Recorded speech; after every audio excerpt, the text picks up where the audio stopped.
Esta união de vidas, num desafio comum, tinha de ser selada com um brinde.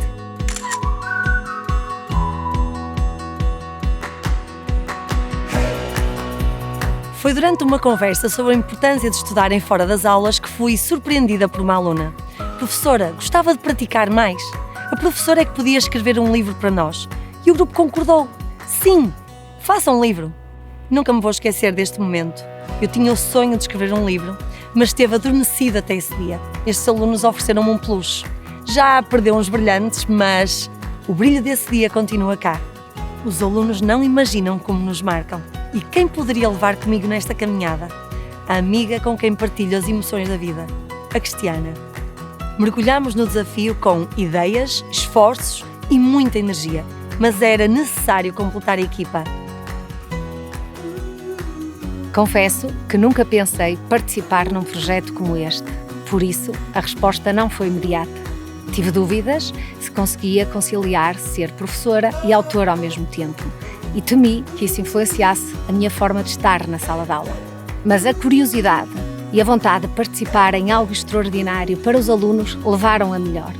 E quem convidar para completar a equipa? Não me lembro do dia nem do mês, não sou particularmente boa com datas, mas lembro-me perfeitamente de atender esta chamada da Raquel.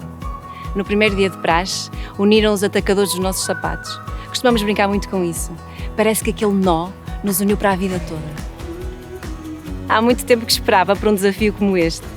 E quando o convite nos chega pelas mãos de uma pessoa em quem confiamos até de olhos fechados, é ouro sobre azul. Penso que não passaram nem 2 segundos até eu dizer um sonoro sim. A equipa estava completa. Esta união de vidas, num desafio comum, tinha de ser selada com um brinde. Foi um passo firme e confiante, mas consciente, tanto das nossas forças como das nossas fragilidades.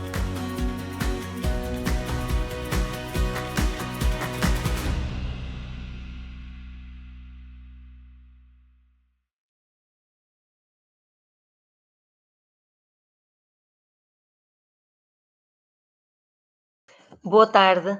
Em nome da equipa de autoras do Aqui Terra, dou as boas-vindas a todos os professores que nos acompanham via YouTube.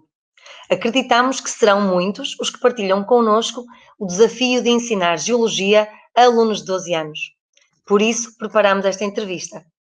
Vamos conversar com os geólogos António Galopim de Carvalho e João Duarte. Boa tarde a ambos e muito obrigada por terem aceito o nosso convite. António Galopim de Carvalho. Professor Galopim, quase dispensa apresentações. São muitos anos de dedicação e amor à geologia e ao ensino. Trabalha 7 a 8 horas por dia e não tem mãos a medir com tantas solicitações. Tem, certamente, muitos mais alunos do que aqueles que passaram pela sua sala de aulas, porque não deve haver um único professor neste país que não tenha já aprendido muito consigo. João Duarte, investigador, com interesse pela geodinâmica, a tectónica e a geologia marinha. Defende o provável cenário da formação do supercontinente Aurica em cerca de 300 milhões de anos e já nos vamos habituando a ver o seu rosto a explicar a anomalia tectónica que terá estado na origem do sismo de 1969 e, quem sabe, de 1755. Demonstra um particular gosto e interesse pela forma como a ciência chega aos mais novos e é com sentido entusiasmo que fala sobre o assunto. Professor João Duarte, comece por si. Como se explica a um miúdo de 12 anos o que faz um geólogo? A pergunta é difícil, não é? Eu costumo dizer que a geologia, classicamente, nós costumávamos pensar que a geologia era a ciência que estuda as rochas, mas eu vejo um pouco até de uma forma ligeiramente diferente, e hoje em dia os professores também veem que a geologia é a ciência que estuda o planeta Terra. E não estuda só apenas o planeta Terra de hoje, mas estuda também toda a sua história e de todos os processos que ocorreram desde o nascimento do planeta Terra até ao dia de hoje. Foca-se muito na Terra sólida, não é? Na sua interação com as outras esferas dos oceanos e a atmosfera, mas foca-se muito na Terra sólida, no seu interior. Hoje em dia nós também já estamos para além disso, porque já começamos não só a estudar o planeta Terra, mas também a estudar os outros planetas, na geologia planetária, e isso vai ser uma área que vai crescer muito. Estuda também os recursos naturais que nós precisamos para o dia-a-dia, como a água, como as matérias-primas para construirmos as casas onde vivemos, para desenvolver a tecnologia que precisamos, e estudando também ainda riscos que, no fundo, podem provocar algumas catástrofes, como o caso dos vulcões e dos sismos. Professor Galopim, os geólogos têm também um papel fundamental na preservação e na divulgação do património geológico. Os nossos alunos, os nossos pequenos de 12 anos, também têm esse papel, também conseguirão ter esse papel junto da sociedade? Eu penso que sim. Eu penso que sim, por uma razão. As crianças entusiasmam-se muito facilmente quando as histórias estão bem contadas. Eu penso que o êxito que nós às vezes conseguimos junto das crianças é através de lhe contar histórias. E as crianças são muito suscetíveis. Por outro lado, há uma vantagem muito grande em ensinar geologia, e penso muito no património geológico. As crianças bem ensinadas levam para casa todo o seu entusiasmo e conseguirão demover alguma indiferença que nós ainda hoje assistimos por parte de muitos alunos, muitos adultos. Portanto, ensinar geologia às crianças de 12 anos é fundamental. Eu penso que em Portugal o ensino da geologia tem sido muito descurado do ponto de vista dos programas. A geologia tem sido sempre subtratada, subalternizada em relação, por exemplo, à biologia. Eu não quero que a biologia seja maltratada, só que eu não quero é que a geologia seja tratada muito abaixo do nível em que se trata a biologia. Pois, professor Galopim, diga-me, falando de escola, qual foi o papel da escola na sua escolha precisamente pela geologia? É uma história muito bonita. Eu nunca pensei em ser geólogo até aos 15, 16 anos. Eu queria ser carpinteiro. Tinha uma aprendizagem muito intensiva nesse domínio e toda a minha aspiração é vir a ser talvez até um marceneiro. E devo dizer que hoje já não tenho, mas eu tinha em casa uma oficina, eu comprava ferramentas, mesmo sem nunca algumas vezes as ter utilizado. Mas foi um professor, e aqui é uma homenagem que eu faço aos professores, foi o meu professor do 5º ano do liceu, que é o atual 9º ano, que pegando, naquela altura, as escolas eram muito poucas em Portugal, os liceus eram um por distrito, e as minas eram muitas, havia talvez mais de 100 minas em elaboração nessa altura. Com a evolução da economia mundial, as minas pequenas deixaram de ter capacidade de trabalhar e só os grandes complexos mineiros é o jeito de poder. Neves de Coro, por exemplo, subsiste porque é uma grande mina a nível mundial. Mas Trás-os-Montes, a beira alta, a beira baixa, mas sobretudo Trás-os-Montes, tinham imensas pequeninas minas. E essas minas ofereciam, aos poucos liceus que havia em Portugal, ofereciam muito das suas coleções. E então, o meu liceu em Évora tinha caixotes cheios de pedras enroladas em jornais do princípio do século, por exemplo. E um professor que veio de Lisboa para Évora, que chamava-se, gosto muito de dizer o nome dele, chamava-se Cassiano Vilhena, nunca mais me esqueci dele. E esse professor convidou-me a desembrulhar aquelas pedras e disse: tu queres ajudar-me a lavar estas pedras, que a gente vamos pôr estas pedras e estes fósseis e estes minerais, vamos pôr isto aqui tudo ao serviço dos alunos, vamos fazer um pequenino museu. E nós fizemos esse museu.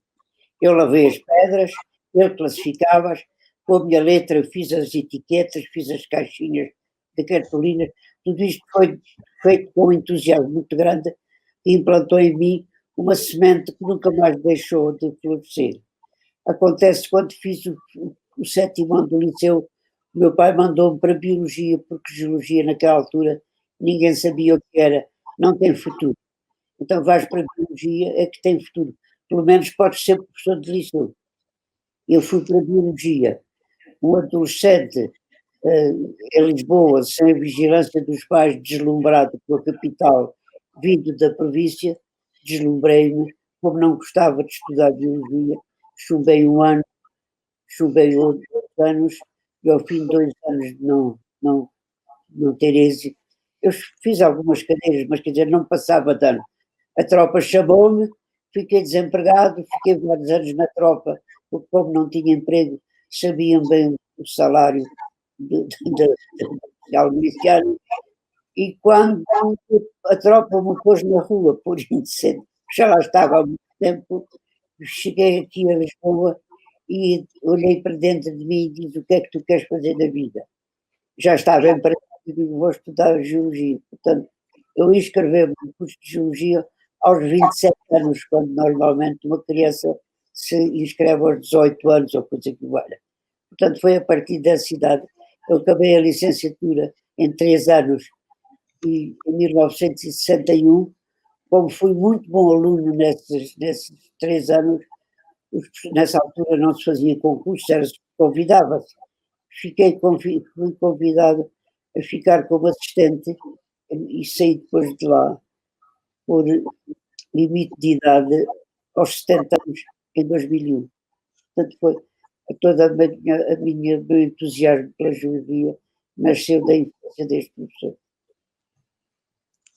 Que bonita história.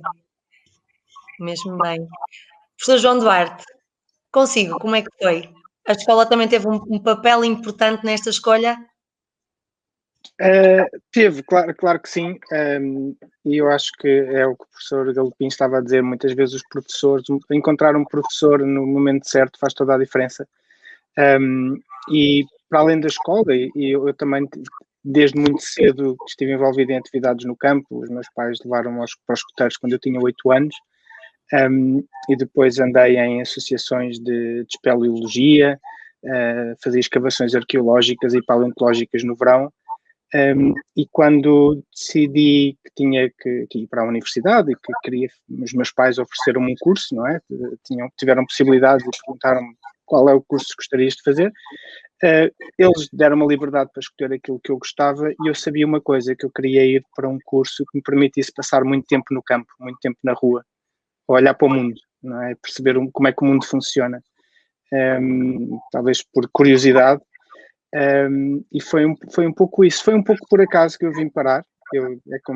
Talvez como todas as crianças, quando era miúdo queria ser astronauta, depois quis ser biólogo, depois quis ser arqueólogo. Eu lembro-me do Indiana Jones, era o meu herói. E depois a geologia foi um pouco isso, era aquele curso que me fascinava mais, tentar perceber como é que o mundo funciona, mas nunca ambicionei ser cientista, e foi por ir encontrando as pessoas certas e os professores certos. Encontrei logo no primeiro ano o professor Filipe Rosas, que percebeu que eu gostava daquelas coisas, e é verdade, o papel do professor faz toda a diferença, né? Muitas vezes na escolha de uma vocação, e até nós percebermos, levar-nos a perceber qual é que é a nossa vocação, porque muitas vezes nós não sabemos, não é? Também um pouco por aquilo que acabou de dizer, a procura o gosto pelo trabalho no campo e pelo ar livre. A geologia tem muito disso. Ensinar geologia também se torna um desafio? A pergunta é para mim. Pode ser, professor Galopim, o primeiro a responder. Muito bem. É um desafio. Que é um desafio. Eu conheço o caso de uma professora em Portugal, eu não vou nomear o nome porque não me interessa, que tem um conjunto de 4 ou 5 alunos pequeninos e começaram a ir com ela ao campo logo no 5º ano, do atual 5º ano. E ela acompanha-os, eles hoje já ultrapassaram muito essa fase e continuam ligados a essa professora. Porquê? Porque ela levou-os ao campo, mostrou-lhes as rochas, e sobretudo contou-lhes a história, que é o fundamental, é contar a história, contar os processos. Os processos podem ser contados da maneira mais aliciante.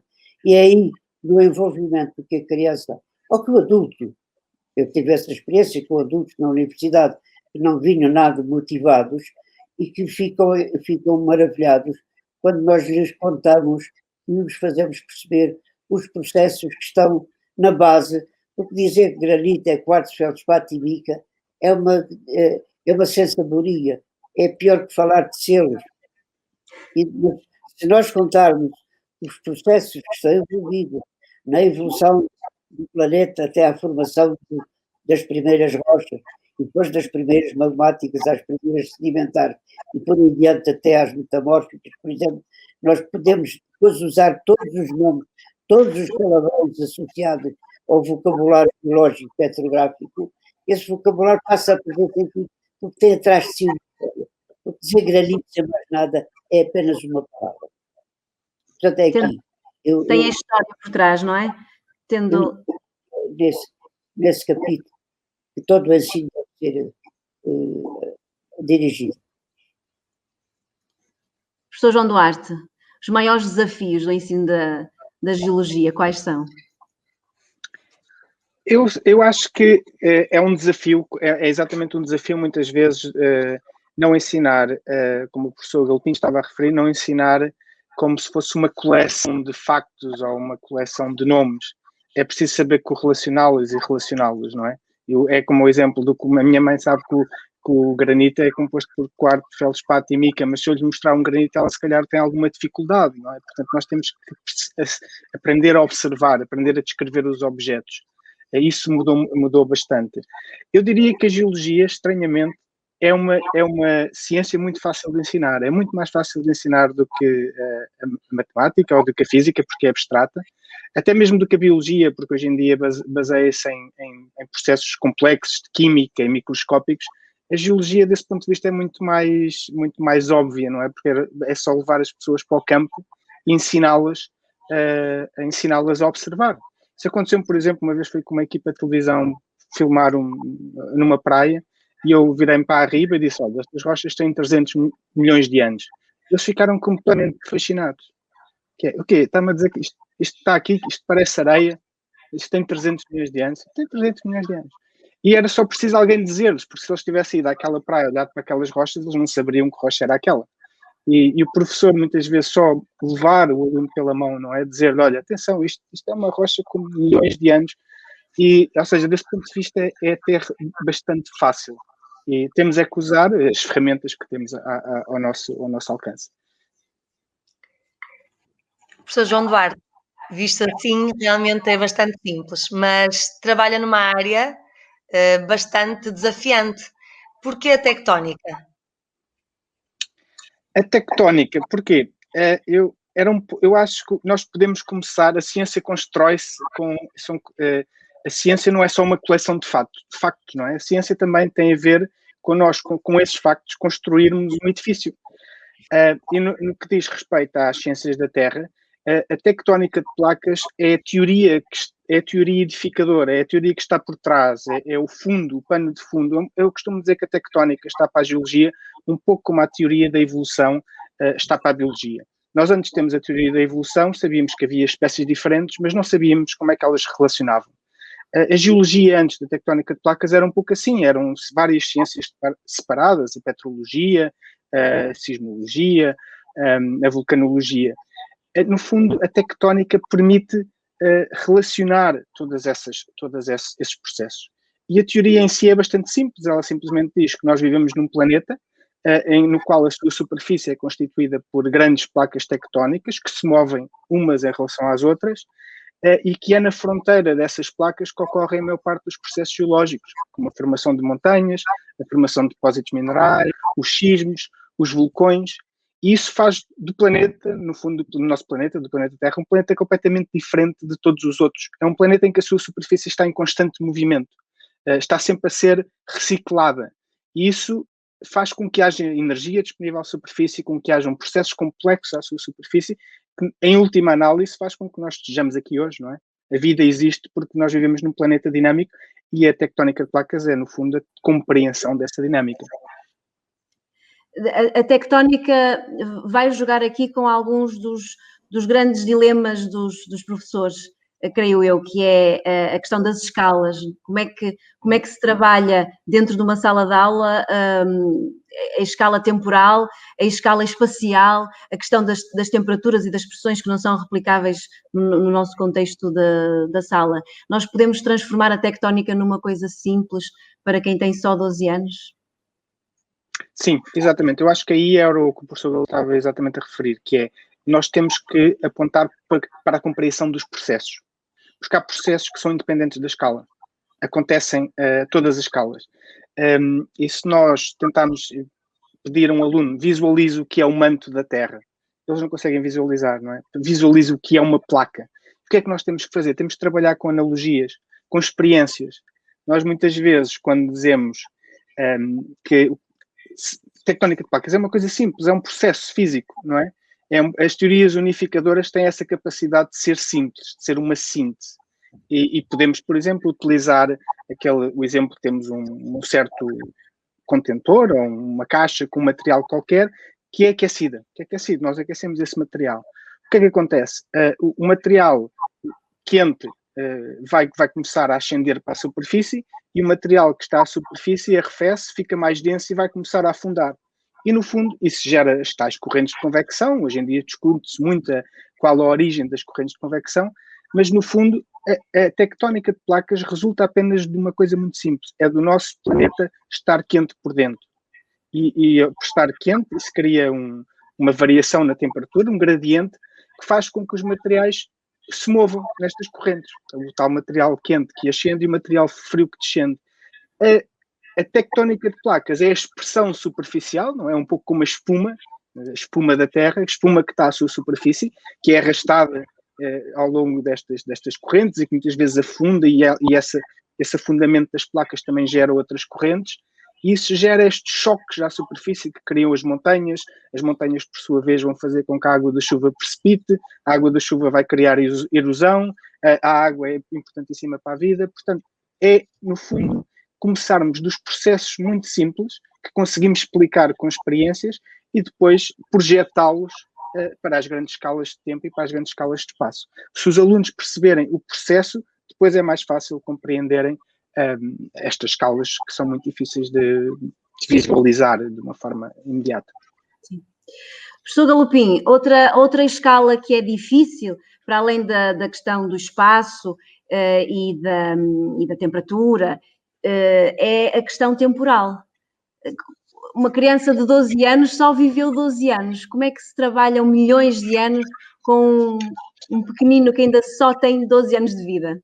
Eu ensinei na universidade, foi aí a minha professora, mas fui muito às escolas. E falei com muitas classes de infantis, de crianças de 12 anos. E tenho duas maneiras de lhes dar a noção de 1 milhão de anos.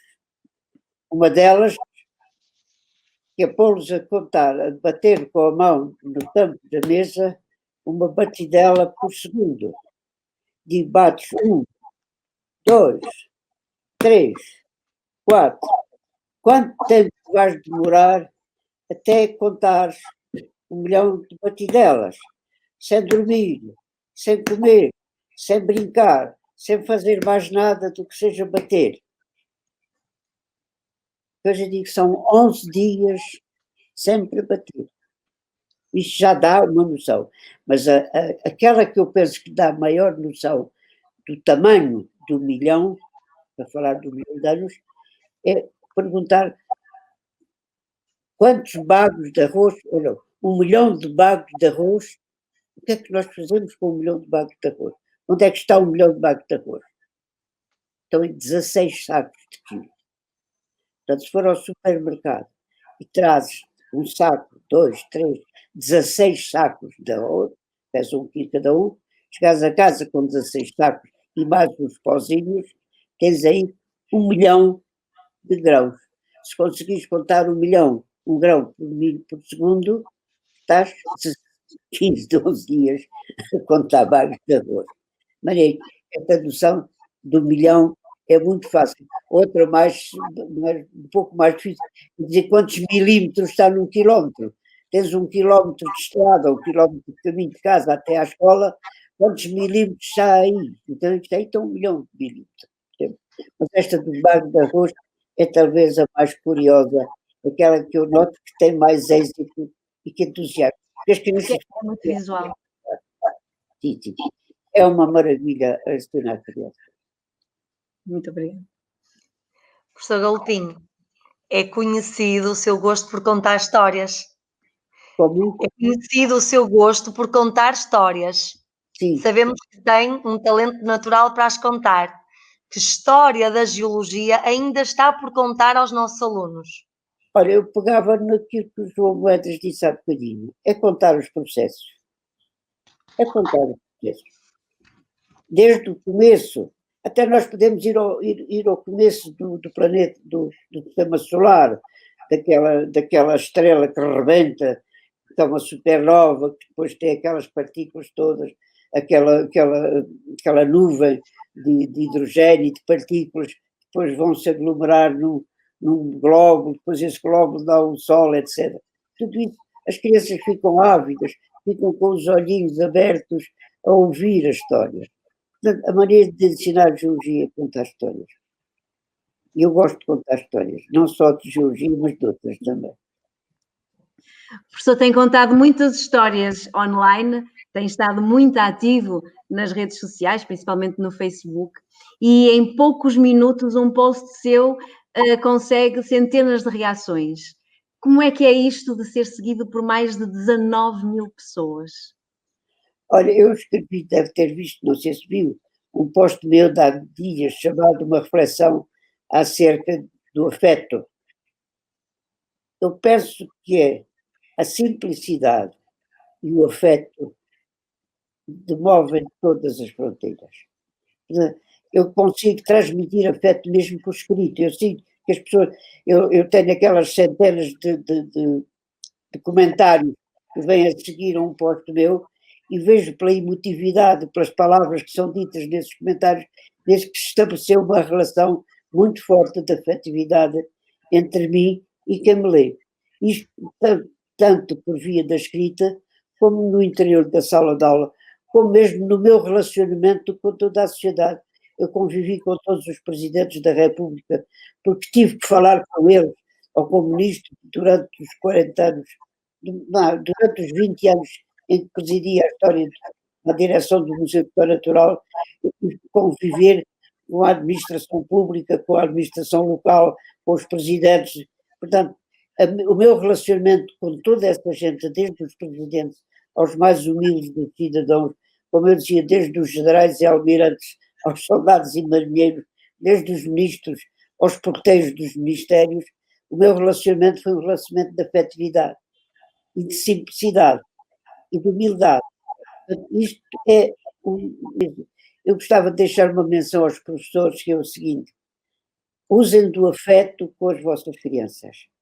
Ensinem-nos a ter prazer em saber coisas, para eles aprenderem a gostar de saber. Isso abre grandes portas e contra o insucesso escolar, a criança aprender a gostar de saber. Outra muito importante é desenvolver nele o sentido da autoestima, pô-los a ter pequeninos êxitos e depois elogiá-los durante a aula. Eu fiz isto com adultos, dava-lhes problemas muito simples, ajudava-os a resolver e depois dizia ver, afinal, o amigo sabe mais do que o que pensa e está aí muito bem encaminhado. E a pessoa começava a respirar fundo, a sentir autoestima, e depois já não queria voltar atrás daquela impressão. E um terceiro, já para os mais adultos, é dar-lhes a noção do dever cívico de estudar. Estudar dos nossos alunos desde os anos em que eles, da adolescência, começam a ter noção do que é o civismo, é inculcar neles o dever cívico de estudar. Então, com os alunos universitários é fundamental. Vós sois os privilegiados que estáis aqui a estudar. Portanto, o vosso dever para com a sociedade é estudar. Isso é fundamental. Portanto, são coisas, já são muitos anos, sabe? Costuma-se dizer que o diabo sabe muito porque é velho. Eu já vou já fazer 90 anos. Eu costumo dizer, já só estou bom daqui para cima. Daqui, os olhos funcionam mal, o ouvido já não presta, mas é que daqui para cima ainda funciona, felizmente. Funciona muito bem, professor, funciona muitíssimo bem. Muito obrigada pelas suas palavras. Uma das coisas que nos fez endereçar este convite ao professor Galopim e também ao professor João Duarte foi precisamente isto, que no professor é por demais evidente este gosto, esta dedicação aos professores dos mais novos. Vocês são professores do ensino superior, mas este cuidado que têm em nos responder, em nos ouvir, em nos simplificar, em nos simplificar as coisas de forma a que nós possamos chegar aos nossos alunos de uma forma mais direta, mais objetiva, é notória e eu muitas vezes penso, e nós temos falado muito sobre isso, as quatro, o que é que vos move? O que é que pensam? O que é que vos faz parar o vosso trabalho e dedicar este tempo aos professores dos miúdos mais pequenos do que aqueles que vocês recebem? O professor recebeu muitos na faculdade. Professor Galopim. Não sei responder. Sei que fui muito infeliz na escola primária. Sofri muito. Detestei a escola primária. Quando acabei a 4ª classe, nunca mais falei ao meu professor. Quando passava na rua, ele do lado, eu virava-lhe as costas para passar por outro. No liceu, fui bom aluno junto dos professores com quem estabeleci laços afetivos. Fui aluno sofrível, até mau aluno naqueles que eu detestava. Na universidade é o processo, quando fiz geologia, gostei. Agora, eu não sei o que é que me motivou. Eu penso que é uma questão de afetividade. Eu comecei a ir primeiro que antes havia os professores orientadores dos estágios pedagógicos. Quando eu estava ainda a fazer o doutoramento, tinha, nesses anos, e, portanto, por volta dos anos, finais dos anos 60, eu tinha classes dos liceus, ou das escolas, já nessa altura ainda havia liceus, e aos liceus onde os professores estagiários tinham que ter um supervisor, um pedagógico, que era um professor do próprio liceu, e um professor da universidade, que era o orientador da parte científica. E isso durante anos, eu e outros colegas meus portanto, nós tivemos muito relacionamento com as escolas, e talvez comece aí o meu relacionamento com os professores e com as escolas, depois nunca mais abandonei. Como as relações de afeto se estabeleceram, depois um professor diz, olha, o Galopim esteve cá na minha sala, e olha, a professora fulana disse-me, você esteve cá, é capaz de vir à minha escola? Digo, eu vou, olha, eu não cobro honorários, nunca cobro, mas vocês vêm buscar a casa, e agora já mais para o fim da vida, vocês vêm buscar a casa que eu já não tenho paciência, já não conduzo, já não tenho paciência para meter no autocarro, no comboio, para ir, vêm buscar e vêm trazer. E isto tornou-se um hábito, eu quase que todas as semanas eu visitava uma escola. E hoje eu gosto de fazer videoconferências, as pessoas que me podem, com todas as minhas dificuldades informáticas, vou-me desenrascando, mas vou prestando um serviço muito, que me parece que é muito útil, e a prova que é que as solicitações, eu estou a corresponder com mais de 600 pessoas por e-mail. Estou a mandar PDFs de PowerPoints que tenho, uns vão dizendo aos outros, e todos dizem, o professor, manda-me aquele PDF, eu tenho isso tudo muito bem contabilizado, já são mais de 600 pessoas. Deixem-me dizer uma coisa, eu não ganho dinheiro para viver com os livros que publico, portanto não faço propaganda aos meus livros, porque os meus honorários, os meus direitos de autores são insignificantes, absolutamente insignificantes, mas eu tenho muito empenho em que os meus livros se divulguem. Eu fiz, há 2 anos, publiquei um livro que chamou O Avô e os Netos Falam de Geologia, que é um livro em que eu me empenhei profundamente, porque tinha os meus netos nessa altura, exemplifiquei-me com a prática que tive para com eles, e nesse livro, eu mais para os professores, é mais ensinar os professores a ensinar as crianças. Portanto, são maneiras hábeis, são contar histórias para eles poderem. E então eu tenho o programa do 7º ano, todo nesse livro, e há um professor do secundário de Braga que me ajudou a rever, mas faz o favor de me rever aqui. Eu, quando escrevo para os professores, dou os meus textos a ler a professores. Portanto, ele diz-me, olha, professor, este livro que é para o 7º ano serve para o 10º. Se através deste programa eu conseguir chegar aos colegas a essência desse livro, aconselho-vos a ler vivamente. Eu ganho 10% por isso de capa, mas já não vivo a pensar nisso. Não. Já foi várias edições. Foi um prazer estar convosco. É um prazer imenso ouvi-lo falar. Nunca vamos ter palavras suficientes para agradecer todo este tempo que nos dedica, todo este carinho que nos dedica. Nada que se possa dizer estará à altura, professor. Muito obrigada. Obrigado eu. E professor João Duarte, diga-me coisas. O que é que me move? Pois, eu nunca pensei muito nisso e talvez seja esse o truque. É um bocado de reação, mas eu diria, o professor Galpim estava a falar, eu estava-me a reconhecer bastante, porque eu sinto que eu também houve momentos no meu ensino que eu senti um trauma, senti-me mal. E eu várias vezes, e às vezes falo com os meus colegas, porque é que isso acontecia? Às vezes eu acordo preocupado a pensar, tenho que estudar. E isso era algo que eu pensava muitas vezes. E eu acho que tem muito a ver com uma forma antiga, da forma como era ensinada, em que nós éramos convencidos que se não soubéssemos qualquer coisa éramos burros. Isso acontece muito com a matemática. Que é, você não sabe a matemática, você não sabe responder, isto é tão simples. E eu tentava perceber, mas onde é que está o problema? Está nos professores da escola?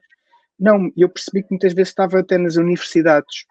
E que as universidades, naquela altura, eu apanhei ainda um bocadinho disso, eram muito hierarquizadas. O conhecimento ficava nas universidades, ficava no topo. Havia os professores de topo que tinham o conhecimento e não havia o ensino saía pouco para as universidades. Eu acho que é por causa disso que nós gostamos tanto do professor Galpim, porque o professor Galpim tinha de facto este espírito de missão de pegar no conhecimento que estava nas universidades, como ele dizia, todas as semanas ir às escolas transportar esse conhecimento. Porque não é fácil, isso não acontece. Se não houver uma proatividade nossa, eu sei que da parte dos professores também há essa procura, mas às vezes há um elo que falta. E aqui, por exemplo, neste caso, os manuais escolares são desses elos em que tem que nascer da combinação desta interação.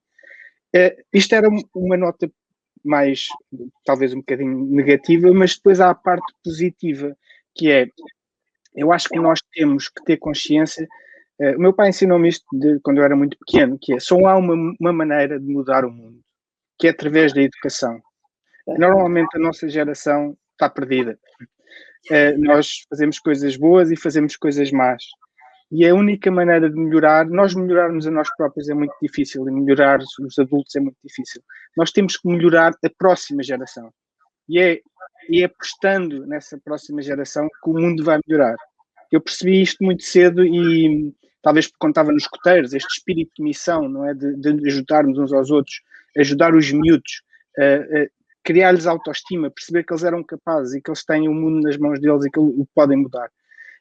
E eu tento, no fundo, fazer isso. Estranhamente, eu quando muitas vezes também gosto muito de ir às escolas secundárias e aos ciclos, eu quando vou lá, eu sinto muito melhor lá com os miúdos, muitas vezes, do que me sinto na universidade. Isso é estranho. Mas é um pouco... Houve outro professor que também me inspirou sempre muito, que foi o professor António Ribeiro.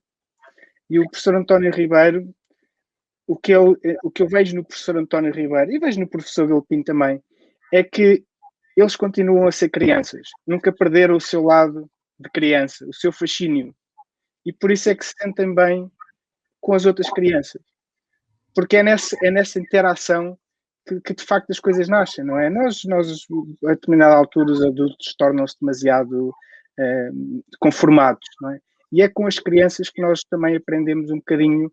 Eu costumo dizer que eu tenho muitas ideias que eu tenho da ciência que eu faço, nascem de estar a tentar explicar às crianças.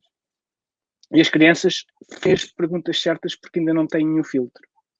Uma das coisas que o professor Galopim uma vez, eu ouvi uma entrevista, o professor uma vez disse uma coisa muito bonita, disse que tinha em si todas as idades que já viveu.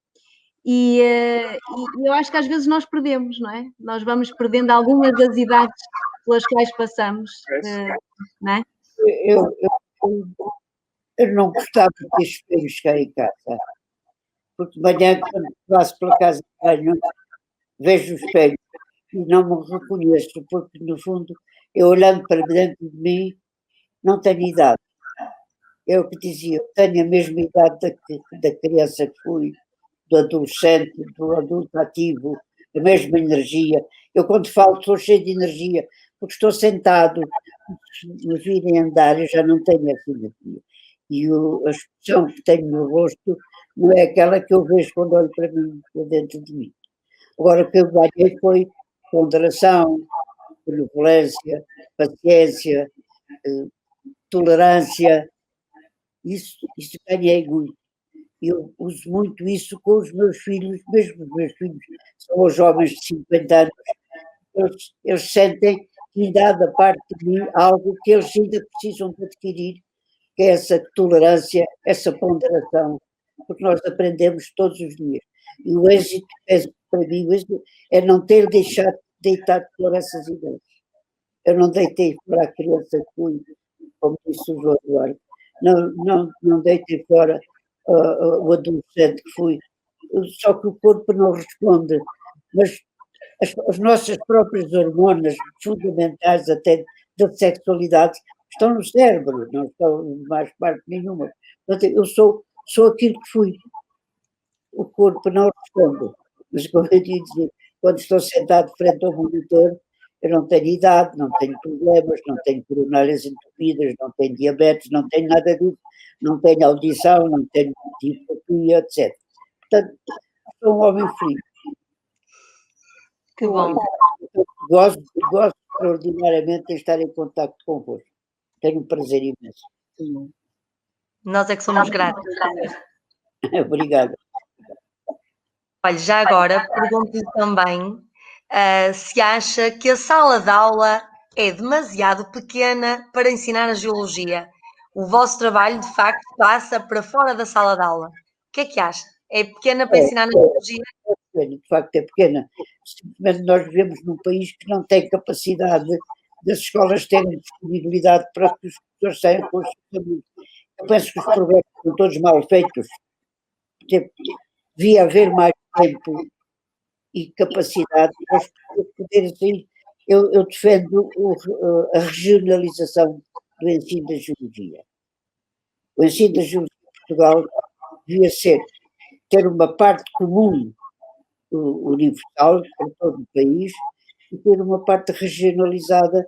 Por exemplo, os estudantes de Setúbal têm a Serra da Arrábida, estudam tanto a Serra da Arrábida como o estudante de Trás-os-Montes.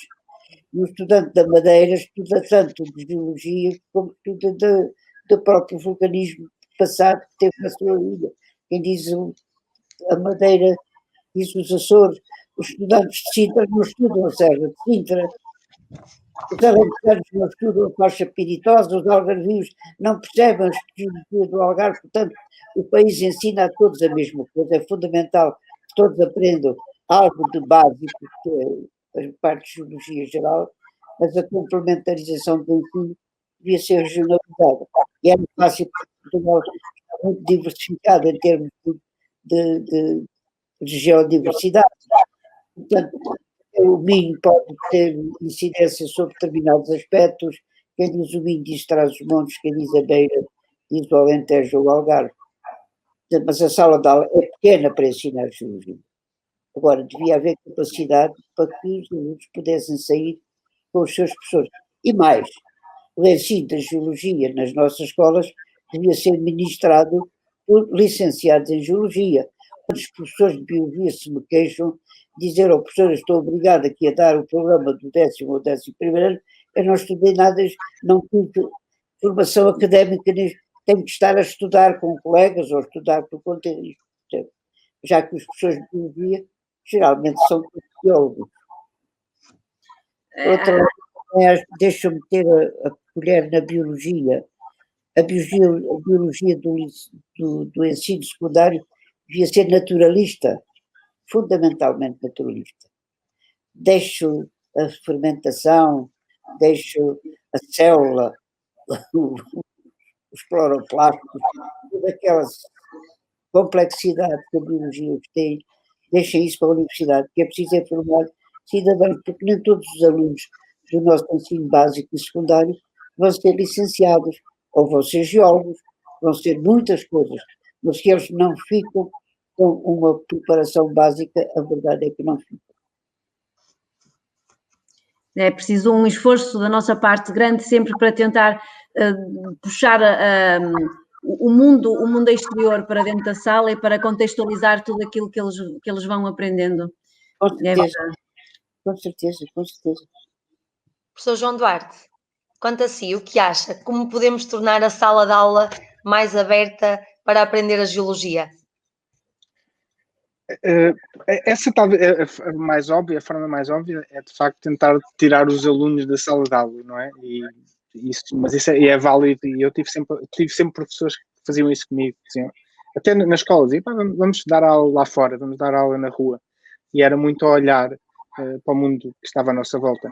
A ideia de encontrar elementos que os alunos reconheçam, uma serra, uma formação geológica, é muito importante. Isso é mesmo muito importante para os fixar e para os interessar. Mas eu diria que voltava à história, de contar porque nós temos uma coisa importantíssima, que é o nosso cérebro, que nos permite imaginar, permite-nos sonhar e permite-nos viajar.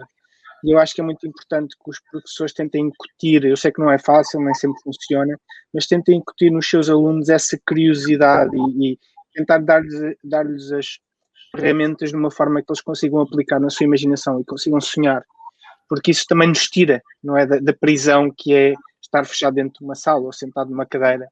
E eu agora faço muito mais isso, não é? Agora, um pouco como o professor Galpim, nós temos a tendência para ficarmos cada vez mais nos nossos computadores, mas os nossos computadores também nos permitem viajar. E eu diria, talvez a última coisa é eventualmente também usar muitas ferramentas. Eu ao princípio dava um ensino muito formal, escrevia muito no quadro, fazia apresentações PowerPoint, e nós às vezes quando fazemos muitas apresentações PowerPoint temos a tendência a ficar presa à apresentação PowerPoint e a querer acabar a apresentação PowerPoint. Eu agora faço muito mais ao contrário, muitas vezes ponho um filme do YouTube, por exemplo, com um tsunami, com um filme do tsunami, ou um sismo, ou às vezes uma pequena reconstrução, uma animação, ponho um filme do YouTube, 5 minutos, e depois a aula é muito uma discussão sobre aquilo que está ali. Porque eu acho que há uma coisa que mudou radicalmente no ensino nos últimos anos, que é, há 20 anos o professor era a única forma que o aluno tinha de adquirir conhecimento. Agora não. Agora o conhecimento está tudo disponível nos nossos telemóveis. E o papel do professor passou muito mais a ser um papel de orientar os alunos na procura organizar. Isso é muito, muito, muito importante. Não é? Porque nós podemos chegar à aula e dizer é para saber isto, isto e isto. Depois vem no dia a seguir e dizer, professor, mas eu também encontrei aquilo e outra coisa e outra coisa. E o professor tem que saber lidar com isso. Tem que saber, mas onde é que encontraste isso? Como é que procuraste? Como é que fizeste? Não quer dizer, isso não interessa, o que interessa é o que eu dou, ou o que interessa é o que está no manual.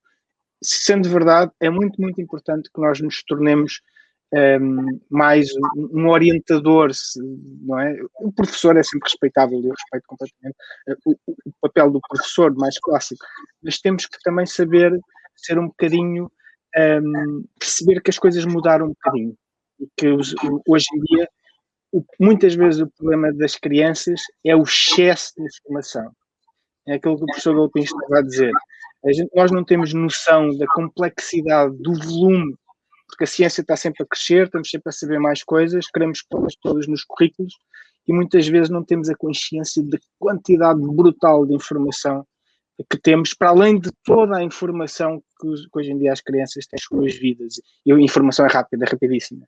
Isso pode criar, no médio e longo prazo, vai-nos criar problemas se não soubermos adaptar a esses problemas. Eu ia precisamente perguntar, afinal, onde é que está o conhecimento? Já me respondeu em parte, mas o conhecimento está também no caminho, e o conhecimento particularmente da geologia, está também no caminho de casa para a escola, está nos passeios de fim de semana, está naquilo que se vai fazendo no dia-a-dia, entra pelo telemóvel, pela televisão, pelo computador, é verdade, mas também não está um pouco nas experiências do dia-a-dia? Não devemos puxar por aí também?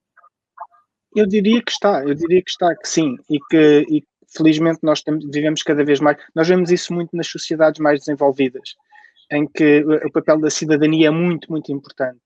Isso só se consegue com 1 ou 2 gerações, não é? Porque nós não podemos esquecer que muitos de nós, não é? Os nossos pais, os nossos avós, viveram num mundo em que havia muito pouco conhecimento, muitas vezes viviam em casas sem luz, sem saneamento básico, mas hoje em dia está a melhorar um pouco, e os pais já são também eles próprios grandes agentes nesta questão do ensino.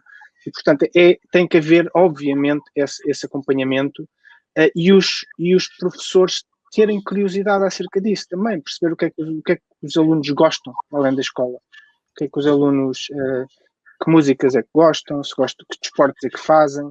É muitas vezes por aí. Eu costumo dizer, às vezes, os meus colegas ficam muito surpreendidos porque eu, quando vou a um congresso, começo a falar com toda a gente. Sim, pá, tu tens jeito para falar com as pessoas. E eu digo, é porque eu, quando chego ao pé deles, eu não começo a falar sobre ciência. Estranhamente, não é? Estou num congresso de ciência, mas também gosto de saber que músicas é que eles gostam, que bandas é que eles ouvem, não é? Que desportos é que eles gostam de fazer. Eu acho que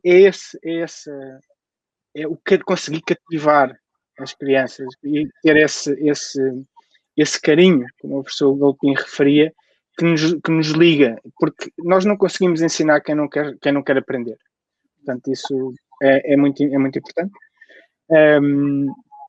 E claro que há sempre coisas que temos que ensinar, mas eu diria, o professor Rui Dias costumava dizer que ensinar não é encher um copo, mas é acender uma fogueira. E eu gosto muito disto. Eu acho que nós conseguirmos, e o que nós como professores, o que cada professor, foi o meu caso e provavelmente foi o caso de todos vocês, que houve um professor que fez toda a diferença. E nós temos que tentar ser esse professor. Não vamos suceder sempre, não vamos conseguir. Se calhar numa turma de 20 ou 30 não vamos conseguir.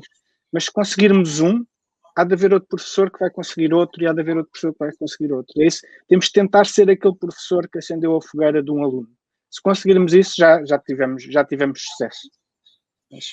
O professor, pegando agora nas suas palavras, o professor Galopim vai acendendo outras fogueiras também muito interessantes para nós, que é a da ligação que vai fazendo entre a geologia e a cultura, o lado da utilização das rochas e o lado cultural que a geologia vai tendo no nosso dia a dia, torna também, traz aquele toque de carinho e de conhecimento que sai só da sala de aula e que se estende para o nosso dia a dia, e eu acho que é uma das coisas que torna lê-lo, professor, tão interessante também.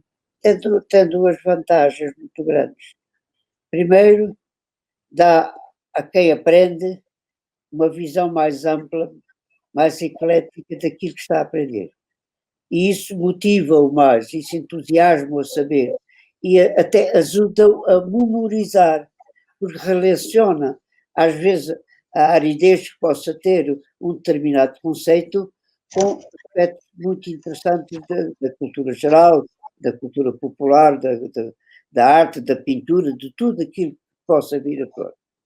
Por outro lado, ajuda a formar cidadãos, porque o nosso ensino básico e secundário são coleções de selos, são estereotipados, os nossos programas são estereotipados, os professores sentem-se obrigados, porque os alunos têm que passar.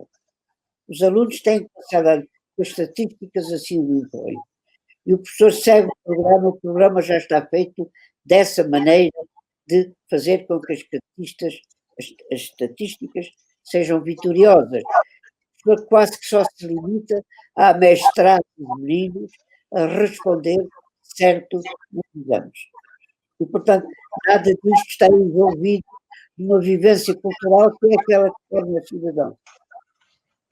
Portanto, essa vantagem de dar mais aliciamento ao ensino, tornar o ensino bonito.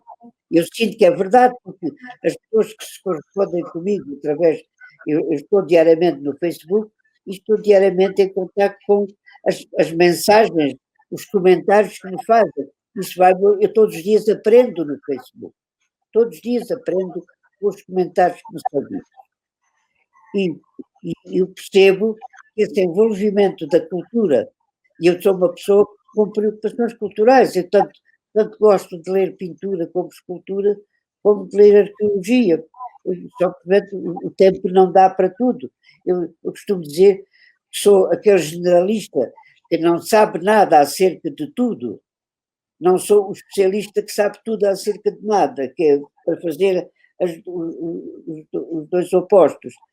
Mas a componente cultural, seja ela qual for, seja cultura popular, seja cultura erudita, associada ao ensino de qualquer disciplina científica, melhora esse conhecimento. E melhora o cidadão. Melhora o cidadão.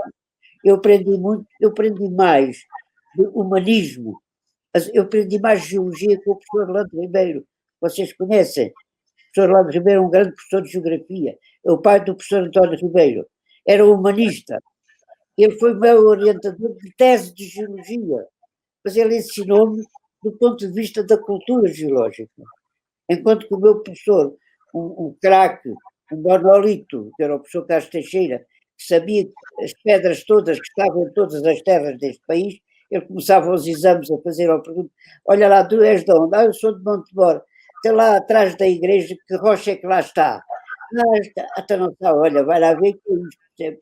Eu fazia isto, até tinha gosto em mostrar que sabia onde estavam todas as rochas deste país. Mas isto é um ensino monolítico, destituído de cultura. O Orlando Ribeiro não fazia isto, ao contrário. Eu aprendi muito com ele. Ele, quando fiz a revisão do texto da minha dissertação de doutoramento, ele sentava-me ao lado dele, na secretária dele, ele ia lendo comigo ao lado, ia-me explicando: olha, não digas isto em português, eu aprendi português com ele, deve dizer isto tem este sentido. Era um grande professor. Talvez a minha como é que se diz, o meu ídolo do ensino superior foi o professor Orlando Ribeiro. No ensino escolar básico, foi o meu professor de Ciências Naturais. Que bem. O professor é fundamental. O professor Orlando Ribeiro mudou-me a mim como universitário. Eu, se não tivesse tido contato com o professor Orlando Ribeiro, e tive naquela altura ideal, quando se está a fazer o doutoramento, enquanto a pessoa se está a formar, está a desabrochar para a ciência com alguma autonomia, o papel dele foi fundamental. Portanto, eu continuo a dizer que o papel do professor, e eu estimo que o João, que é uma grande esperança do nosso ensino, possa vir a fazer isso dos seus alunos por muitos anos e bons. É mesmo. Professor João Duarte, no seguimento do que vínhamos a falar, um bocadinho atrás, da importância de motivar os alunos, de lhes avivar a chama, eu pergunto-lhe que exemplo do dia-a-dia, do cotidiano, daria aos alunos para que compreendam a importância do investimento nas geociências? Há uma abordagem mais correta e uma abordagem mais diria, mais sonhadora. A mais sonhadora é que eu acho que nós percebermos como é que o nosso planeta funciona faz de nós umas pessoas melhores, não é? Tentarmos perceber problemas como as alterações climáticas, como a poluição, são absolutamente essenciais para nós termos. Mas há coisas cotidianas muito, muito simples, como, por exemplo, a água. Nós estamos tão habituados a abrir uma torneira e termos água. É um pouco como as crianças, em alguns países, que pensam que as galinhas vêm dos supermercados, não é? De onde é que vem o frango? Vem do supermercado. Onde é que vêm os vegetais? Vem do supermercado. E nós abrimos a água e nem sequer percebemos de onde é que a água vem. Não é? E nós não temos noção que o ser humano não consegue sobreviver 2 dias sem água. E há muitos locais no mundo, se calhar uma grande maioria da superfície do planeta, não tem água potável, não tem água que nós possamos usar. Os desertos, as grandes planícies secas dos desertos, na Rússia, por exemplo, no mar, se estivermos no mar, não temos água para beber. Portanto, percebermos que o fundo do papel do geólogo pode ser esse, não é? A água da chuva cai, a superfície da terra espalha-se, e nós temos que perceber como é que é a superfície da Terra, como é que ela funciona, por onde é que a água escorre, onde é que a água vai acumular. É esse conhecimento que fez do ser humano aquilo que ele é, não é? A capacidade de perceber, de antecipar, de perceber que o mundo tem estações, há estações do ano, portanto no inverno no verão temos que poupar, que é para conseguirmos sobreviver no inverno. Portanto, para nós sobrevivermos é muito importante, mas eu acho que nós temos que ir para além disso, que é, infelizmente, o ser humano está a ter um impacto enorme no planeta Terra. E se não tivermos cuidado, podemos, de facto, criar no fundo, afetá-lo muito mais do que nós queríamos, até de forma quase irreversível. Estamos a levar as espécies à extinção, estamos a desflorestar ao mesmo tempo que estamos a poluir a atmosfera. Portanto, nós temos que dar muito muitas vezes as pessoas e o que está a aparecer agora dos factos alternativos que se propagam na internet convencem muitas pessoas, porque as pessoas não têm noção de como é que estes processos ocorrem à grande escala, ou à escala do tempo e à escala do espaço, não é? As pessoas muitas vezes, houve aquecimento global, mas a Terra também já esteve mais quente no passado, portanto não há problema. As pessoas não percebem mesmo estes processos, e é muito, muito importante que ensinemos esses processos, que a próxima geração perceba esses processos, porque se os perceber, vai perceber quais são os problemas e vão-se poder constituir como parte da solução. Eu diria que começar por coisas simples, como a água, como a poluição, que nos afetam no dia-a-dia, não é? A questão da reciclagem, a questão do que fazemos, os recursos. Nós precisamos de recursos, não é? Recursos minerais, mas depois temos que saber também lidar com as consequências, não é? Como é que podemos tentar, a palavra que se utiliza agora é sustentabilidade. Como é que nós podemos usar os recursos da Terra de uma forma sustentável? E a geologia é a ciência que está mais apta a responder a esse grande desafio, que eu acho que vai ser o desafio deste próximo século, eu diria até do milénio. Para terminar, peço-lhe só uma mensagem que gostaria de deixar aos professores que nos estão a acompanhar. Professor João Duarte. A mensagem que eu queria deixar é que nós estamos, eu como pessoa que estou na faculdade, numa universidade, que primeiro reconheço muito os trabalhos dos professores que trabalham ao nível mais básico, não é? Com as crianças do primeiro ciclo, segundo ciclo e terceiro ciclo.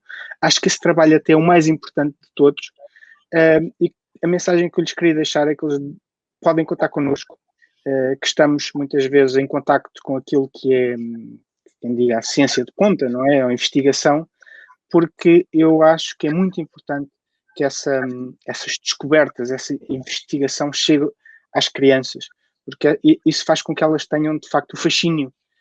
E, portanto, é isso. Contem connosco e nós estamos aqui. Não há nada que nos distinga, somos todos professores, temos todos a mesma missão e temos todos a mesma paixão. E, portanto, eu adoraria cada vez mais que houvesse uma permeabilidade entre as universidades, o ensino pré-universitário e as crianças. Acho que isso, as crianças e os jovens adultos, não me interpretem, mais que os jovens adultos também, mas só no sentido de começar com as crianças, acho que é muito importante. E desse ponto de vista, às vezes, talvez uma coisa que possa ajudar é, se os professores tiverem a oportunidade, levem os seus alunos às universidades muito cedo. Eu, às vezes tenho grupos de professores que organizam atividades e vão à universidade, às mais próximas, como o professor Galpim estava a dizer, isso tem que ser feito a nível regional. E eu sinto as crianças até da terceira classe, não é? Eu sento-os na sala e digo assim: olha, vocês estão na vossa primeira aula na universidade. E eles ficam maravilhados. E eu lembro-me quando era miúdo, a universidade era uma coisa que estava muito longe, quando eu tinha 12, 13 anos, estava muito longe, eu nem sabia se iria para a universidade, não é? Quando eu havia falar de doutoramento, o que é isso? Isso é só para os génios.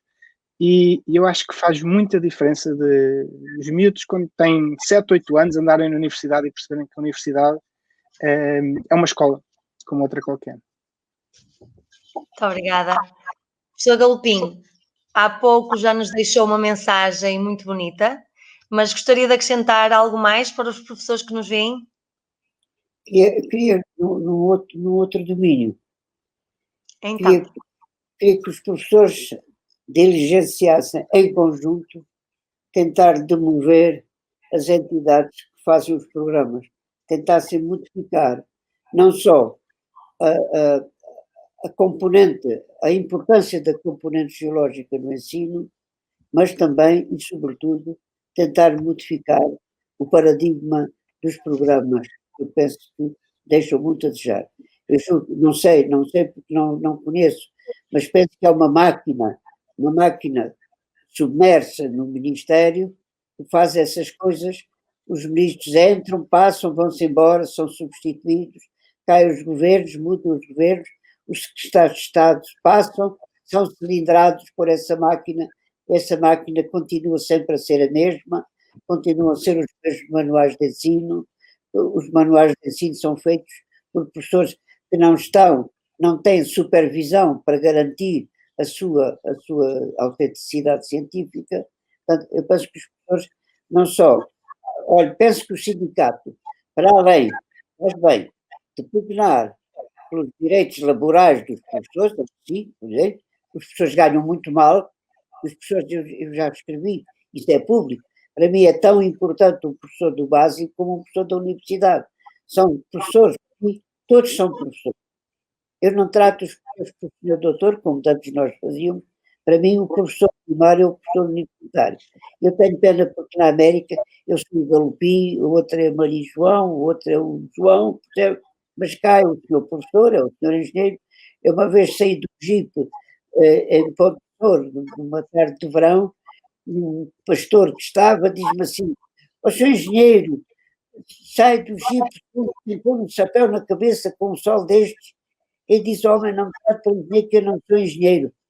Então vosso você não é nada, não é doutor, não é engenheiro, não é nada, não.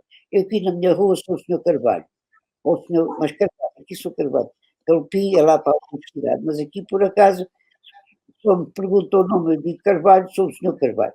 Ali embaixo no hospital sou o senhor António." Portanto, vivo muito bem com esta situação. Portanto, o sindicato, para além, e faz bem, de diligenciar as condições financeiras, são pagos, muito mal pagos, os professores primários e secundários são muito mal pagos em Portugal, devia pugnar por modificar os programas, por modificar a componente ideológica, a importância da comunidade. Aí seria um trabalho muito bom a fazer entre os professores e os seus sindicatos. Porque se nós não fizermos, o Ministério não faz.